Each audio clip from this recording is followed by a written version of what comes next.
Hi everyone, Janie here, and today I'm going to be making something that I'm calling an expandable mini album using these memo page album dies from InLoveArts. These memo page dies can be used in so many ways, such as journals and planners and cards and tags, but like I said, today I'm making a little album and I want it to be sturdy like a board book, so I'm die cutting the cover and the pages from this cardboard pizza box. I was quite impressed at how easy these dies cut through that cardboard so beautifully, especially since my cuddle bug has not been doing a very good job at cutting lately. And here I just wanted to show you that it includes a score line in case you want to fold it there. But the way I'm making mine, I won't be using that score line. And I'm using this beautiful paper from InLoveArts, not just because I love the soft colors, but also because it's called A Better Tomorrow. And every day, I do hope for a better tomorrow. And I'll be using that paper to cover the cardboard pages. And for the front and back covers, I'll be using this gorgeous vintage silver luster cardstock from Paper Temptress. For the cover, I'm going to be using this heart and diamond shaped stencil from InLoveArts and Deco Foil Transfer Gel Duo.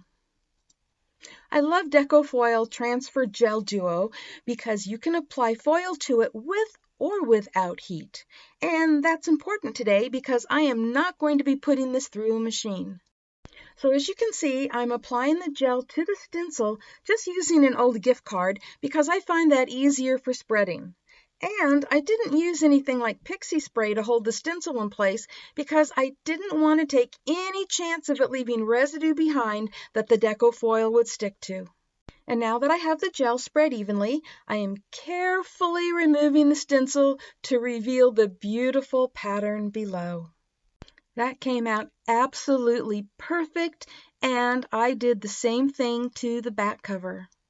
The directions say to allow it to dry for an hour until it changes from white to clear, but to be on the safe side, I let it dry a little bit longer than that before applying the foil. Now for a foiling lesson. I'm going to attempt to apply Deco foil the way I normally would when using other products.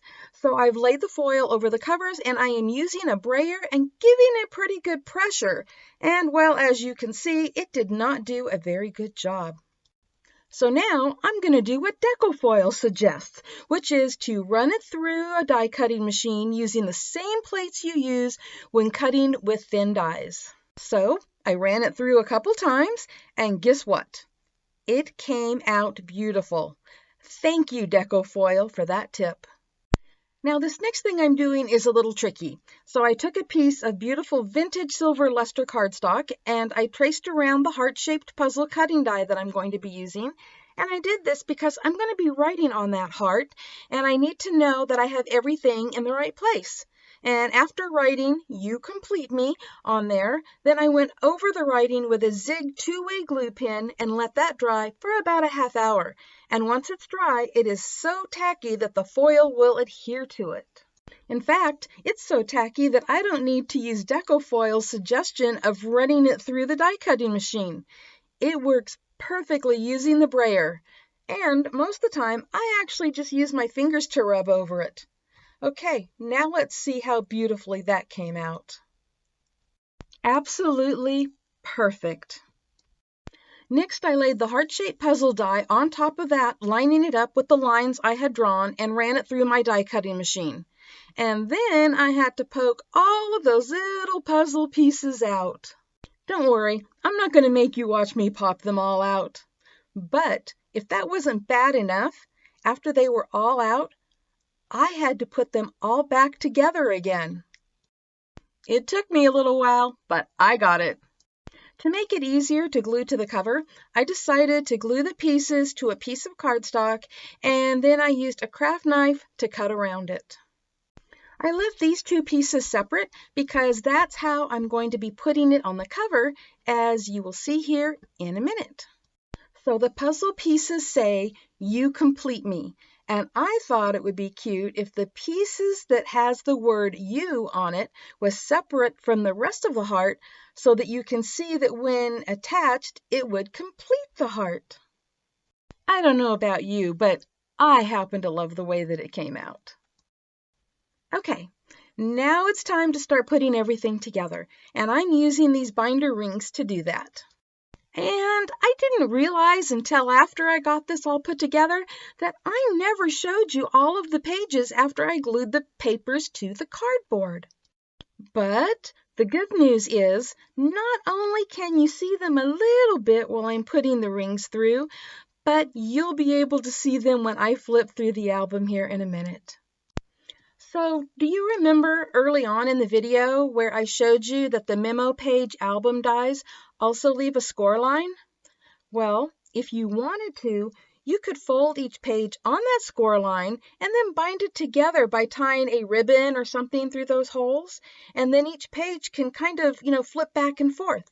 So there is more than one possibility for putting these together.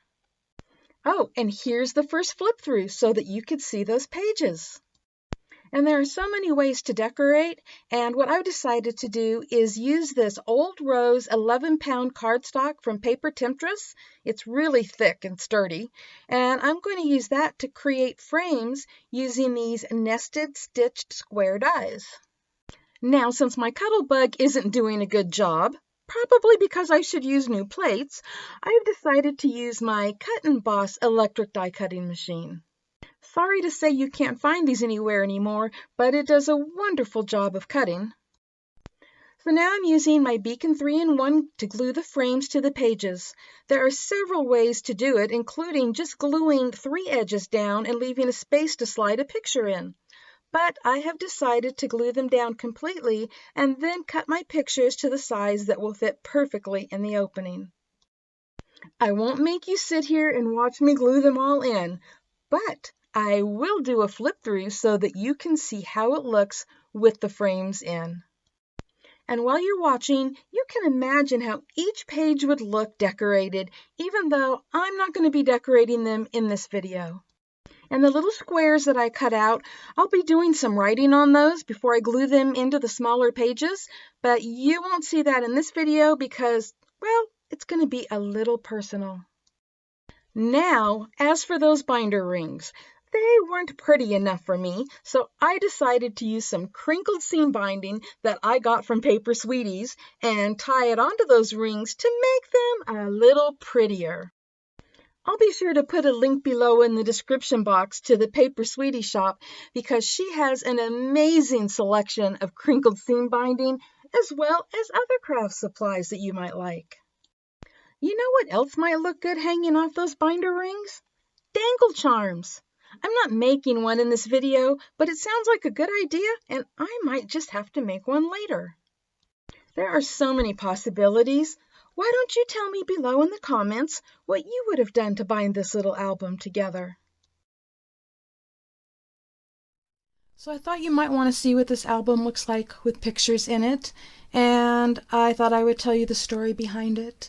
So most of you know that I lost my husband a few months ago, and I had written him a poem before we ever got married, and there was a line in it that said, "You complete me." And when I saw this puzzle heart, I knew that that was perfect for that line. And that's why I did this, and that's why I had that separate, knowing that it's going to come down and complete me. And so this is filled with pictures of my husband. And I love that using these rings I can always add more pages to this. And of course on these little center things I am going to be putting some words. But this is what it looks like with pictures. And this was the last picture ever taken of my husband and I together about 1 month before he died. Anyways, I hope that you like this beautiful album, and it is so easy to make, and there are so many possibilities for this, and I will have links below in the description box to everything that I used.